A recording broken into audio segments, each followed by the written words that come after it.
Good morning. Indoria Gurukul school की online में आप सभी का स्वागत है। और आज दोबारा हम food and human health chapter first 10th का पढ़ रहे हैं। उसका पार्ट 4 में अभी आपके सामने प्रस्तुत कर रहा हूँ। इसमें सबसे बड़ा आज हम जो टॉपिक ले रहे हैं वो है हमारा ड्रिंकिंग वाटर, यानी पीने का पानी।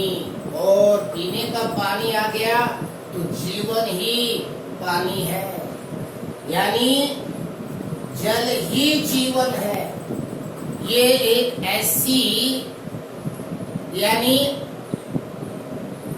जिसका कोई मूल्य नहीं है, अमूल्यवान, यानी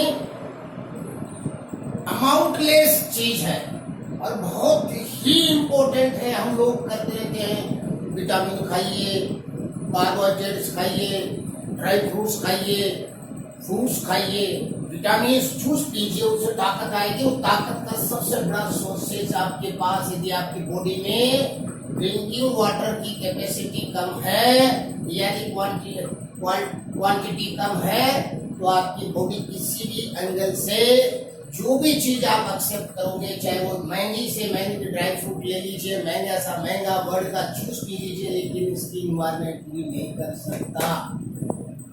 तो वाटर इज लाइफ, वास्तव में ही इसमें कोई अतिशोक्ति नहीं है, जल ही जीवन है। और कहा हुआ है कि आदमी अन्न के आधार पर, यदि भोजन ना मिले तो आदमी 5 दिन 10 दिन तक भी निकाल लेते हैं योग साधना के आधार पर, ऋषि मुनि, लेकिन जल के आधार पर आप केवल 1 दिन भी नहीं निकाल सकते। और हमारी बॉडी का लगभग 95 से 90% भाग है वो लिक्विड है, पानी ही है। स्थूल भाग की बात करें तो 70% जो वेट है बॉडी का वो ड्रिंकिंग वाटर का ही है। तो water is unique substation which can be extends in solid, ice, liquid and gases stayed in same time in nature।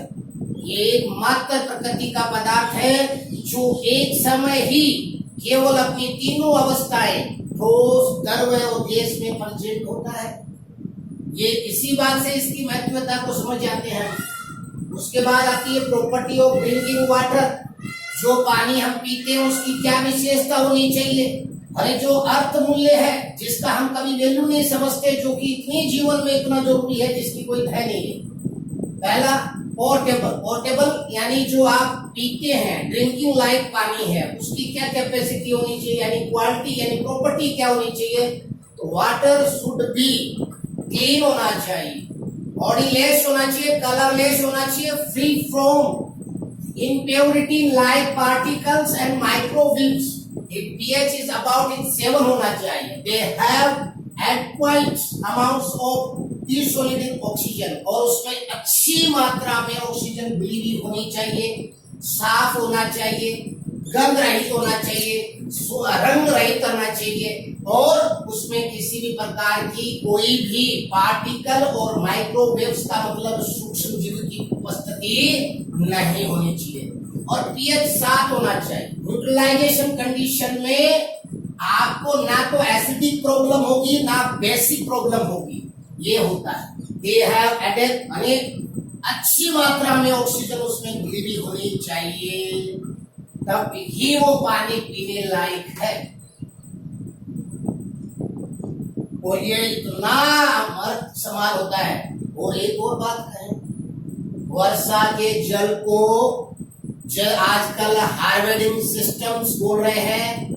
हर मकान की छत पहली बरसात की पहली कुछ समय में तक पानी को बेकार रहने दे, लेकिन उसके बाद के पानी को आप एक स्टोर में रख लें, और ये वर्षा का जो पानी है और इसमें एलम डाल दिया जाए, एलम का मतलब फिटकड़ी डाल दी जाए या चूना कली डाल दी जाए, तो ये पानी दुनिया का सबसे ज्यादा, यानी कि प्यूरेट, यानी कि बिस्लरी वाटर से भी भयंकर, यानी कि अच्छी कंडीशंस है, जिसमें प्रकृति के 5 तत्व इसमें संचय होंगे।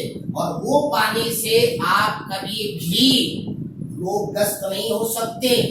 पानी इतनी ज्यादा काम करता है आपका आपके बॉडीज में जिसकी आप कोई तुलना नहीं कर सकते।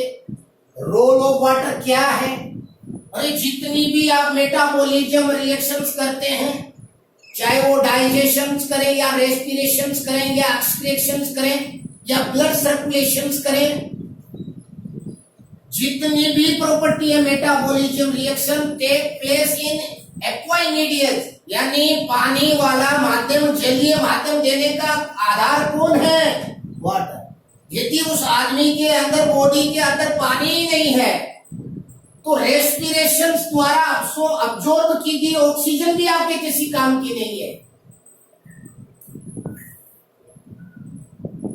ब्लड की स्पीड भी, आपकी फ्लोएटेड होने की स्पीड भी कम हो जाएगी यदि आपकी बॉडी में पानी की मात्रा कम है। उस रक्त में भी पानी की मात्रा 90 से 95% होती है। Water is important for transport और मेटेरियल। आपकी बॉडी में जितने भी मेटेरियल्स होते हैं, चाहे आपने कैल्शियम लिया हो, चाहे आपने सोडियम लिया हो, जैसे कि हमने कल ही में गत वीडियो में मिनरल्स के बारे में बताया था, कोई भी ऐसे पदार्थ आपने एब्जॉर्ब किया हो, आपने डाइजेशन द्वारा अपनी माइटोकॉन्ड्रिया के अंदर ग्लूकोज बनाया हो, तब भी आपको मेटेरियल्स, जितने भी मेटेरियल, ऑक्सीजन यदि वाटर नहीं होगा, हीमोग्लोबिन नहीं होगा, ट्रांसफर नहीं होंगे मेटेरियल्स। एक सेल से दूसरे सेल्स तक मेटेरियल ट्रांसफर होने के लिए वाटर लिक्विडेशन होना जरूरी है in your body. Excretion of wastage, mitochondria के अंदर जब ग्लूकोज को जलाया जाता है तो उसमें से प्रोटीन जैसे पदार्थ होते हैं, उन प्रोटीन की वजह से नाइट्रोजन मुक्त होती है और नाइट्रोजन वहां हाइड्रोजन के साथ मिलकर अमोनिया बनती है और अमोनिया सीधी लीवर उस अमोनिया को यूरिया में बदल देता है और फिर यूरिया लीवर वहां से पानी के थ्रू वो किडनी में पहुंचता है। यदि पानी ना होगा तो वो यूरिया आपकी किडनी तक नहीं पहुंचेगी और किडनी से बाद में आप यूरिन द्वारा इसको शरीर से बाहर नहीं निकाल पाएंगे। यूरिन में भी क्या है? वाटर है। उसके बाद में डिस्ट्रीब्यूशन ऑफ हीट, यदि आपकी बॉडी में पानी नहीं है तो हमारे शरीर का ताप का नियंत्रण का जो बंटवारा है वो भी किसके द्वारा होता है? पानी के द्वारा। For immunity of the bodies, और आपकी जो इम्यूनिटी, जो आपकी रोग प्रतिरोधक क्षमता है, यदि पानी अच्छी कंडीशन में उसकी बॉडी में नहीं है तो डीवी एंटी टॉक्सिस या एंटीबॉडीज जो दवाइयां आपने ली हैं, जितनी भी, या यदि पेशेंट ने दवाइयां ली और उसके यदि बॉडी में लिक्विड नहीं है तो उसके शरीर के प्रत्येक भाग पर ये मेटेरियल नहीं पहुंचेगा और उससे उसके शरीर में इम्यूनिटी जनरेट नहीं होगी। तो इस पानी का इसमें बहुत अहम रोल है। Water is essential and base of life. भाई जितनी सारी है मेटाबॉलिज्म रिएक्शंस नहीं होंगी, ट्रांसफर ऑफ मेटेरियल नहीं होगा, एक्सक्रीशन ऑफ वेस्टेज नहीं होगा, डिस्ट्रीब्यूशन ऑफ हीट नहीं होगा, for the immunity of body नहीं होगा, तो आप किस आधार पर कह सकते हैं कि लाइफ चलेगी? तो इसलिए water is essential and base of life, यानी वाटर हिज लाइफ है। वास्तव में organisms can not survive without water. कोई भी अंग है बगैर पानी के पॉसिबल नहीं है वो जीवित रह जाए, 100% नहीं रहेगा। फिर बात आती है कि पानी के द्वारा कौन कौन सी डिजीज होती है। मैं आपको बता दूं कि एब्डोमिनल यानी पेट की बीमारियां, 90% बीमारियां दूषित पानी की वजह से होती है। 90% पेट की 90% बीमारी, एब्डोमिनल जितनी भी आपको बीमारियां होती हैं, 90% बीमारी दूषित पानी पीने से होती है। और उसमें से इंपोर्टेंट कौन कौन सी है हम देखिए। इंपोर्टेंट वाटर बोर्न डिजीज, पहली तो है वायरल डिजीज जिसमें पोलियो, हेपेटाइटिस, जॉन्डिस। उसके बाद बैक्टीरियल बेस्ड डिजीज कौन सी है? कैलोरा, टाइफाइड, गैस्ट्रोटियस यानी कलोरा यानी उल्टी दस्त, टाइफाइड यानी कि जिसको हम क्या कहेंगे, मोती झरा भी कहते हैं हिंदी में, गैस्ट्रो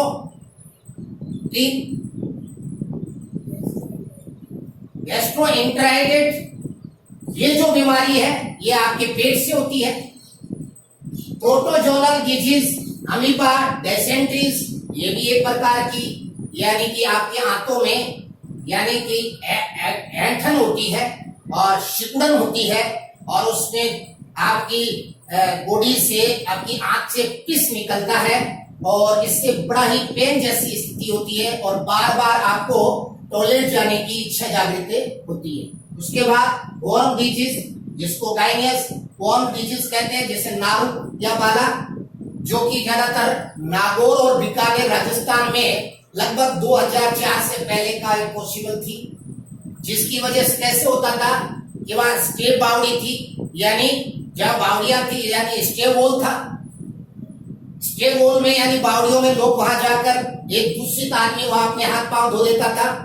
तो वहां हाथ पांव धोने के बाद जैसे वो वहां से निकलता दूसरा आदमी एक स्वच्छ आदमी वहां से पानी भर के ले जाता और इस पानी में वो कीटाणु यानी नारू या बाला चला जाता था और उसकी बॉडी में वो इंटर कर जाता था। फिर ये जैसे ही ये प्रोडक्शन करती है, जैसे प्रोडक्शन स्टार्ट होता है तो प्रोडक्शन के बाद इनकी जो विकास होता है तो ये बॉडी से बाहर निकलने की कोशिश करते हैं। तो ये अंगुलियों के पैरों के किनारों से जॉइंट्स के किनारों से ये बाहर निकलने की कोशिश करते हैं, जिससे कि हमारे शरीर में छोटे छोटे फुंसियां हो जाती हैं अंगुलियों में, जॉइंट्स में, पैरों की यानी कि जॉइंट्स में यानी छोटी छोटी फुंसियां हो जाती है और उनसे मवाद यानी खून निकलने का बड़ी मतलब ऐसा नहीं पीड़ा वाला बीमारी थी, लेकिन 2004 के बाद इस बीमारी को रोक दिया गया था। इस प्रकार से आज हम इसी वीडियो में यहां तक आपको बताना चाहेंगे। थैंक्स, नेक्स्ट वीडियो में मिलते हैं।